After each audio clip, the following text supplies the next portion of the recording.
Hello guys, ये है मेरी सीरीज का 14वां दिन। तो गाइज ये मेरे पिछले जन्म की एक खतरनाक स्टोरी जिसमें कि काफ़ी दर्द हुआ हमें। ठीक है, पिछले जन्म में मैं एक गौरैया बना था, चिड़िया। ठीक है, गौरैया और मेरी एक पत्नी भी थी, हम दोनों साथ ही रहते थे। ठीक है, लेकिन हमने एक घोंसला बनाया था एक पेड़ पे। लेकिन उसी पेड़ के नीचे ज़मीन में एक मतलब कि एक होल टाइप का था, उसके अंदर एक सांप रहता था। ठीक है, वो सांप अपने बिल में मतलब जड़ पेड़ के नीचे एक बिल था, वहाँ पे वो सांप भी रहता था। हमने घोंसला बना रखा था। ठीक है, जब भी हमारे बच्चे होते, वो सांप, हम लोग खाना वाना खाने जाते, ढूंढने जाते, खाना शिकार करने जाते, तो वो सांप हमारे अंडे खा जाता था। ऐसे ही 2-3 साल हो गए, वो हमारे अंडे लगातार खाते गया। लेकिन एक दिन हमने ऐसे ही उसे देख लिया कि सांप हमारे अंडे खा रहा है, तो उस दिन बड़ा गुस्सा आया।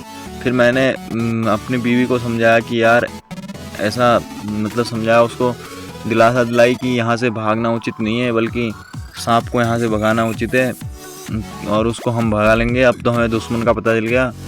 तो जैसे जैसे दिन बीतते गए, तो फिर एक दिन फिर उसने अंडे दिए। लेकिन इस बार मैंने कुछ तरकीब सोची थी।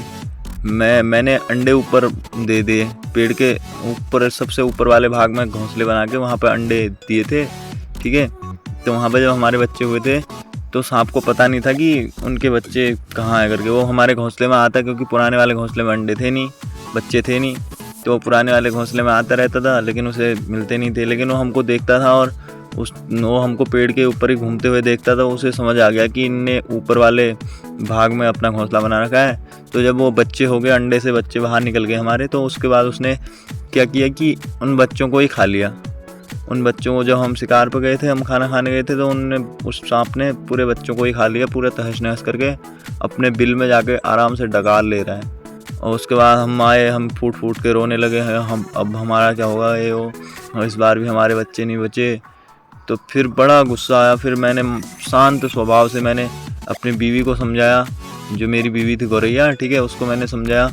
और उसके बाद क्या हुआ कि जैसे मैंने उसको समझाया, और फिर हम, मेरे दिमाग में एक तरकीब सूझी। मैंने उसको दिलासा दिलाई कि अब सांप का अंत होके रहेगा। मैंने उसको एक झूठी दिलासा दिलाई।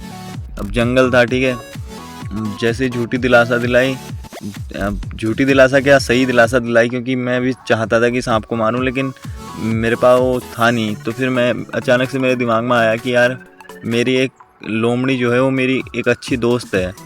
तो मैं गया लोमड़ी के पास, लोमड़ी को अपनी सारी दुख दर्द भरी कहानी बताई कि ये हो रहा है मेरे साथ।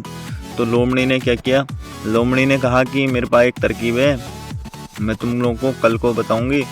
तो उसने, ठीक है, हम लोग, ठीक है, हमने सोचा कि यार ठीक है, कल को बताएगी। जब उसने हमको एक नदी के किनारे सरोवर में बुलाया था।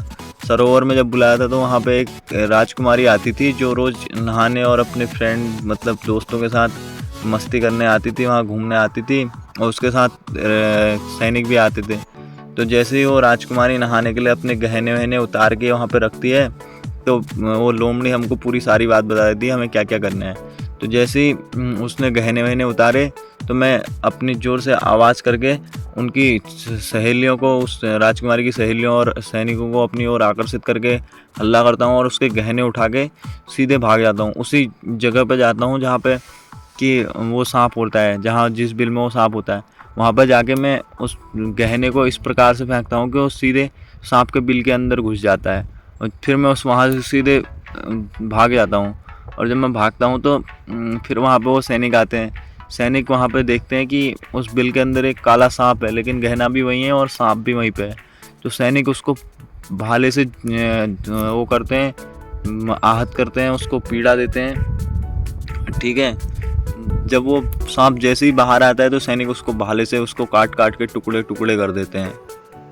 ठीक है, तो भाई मेरे पिछले जन्म की यही स्टोरी है। आप लोग भी अपनी स्टोरी बताया करो यार, मुझे कमेंट सेक्शन पड़ा है, अपनी स्टोरी खोल के बताया करो। ठीक है, मिलते हैं कल की स्टोरी में। Bye bye.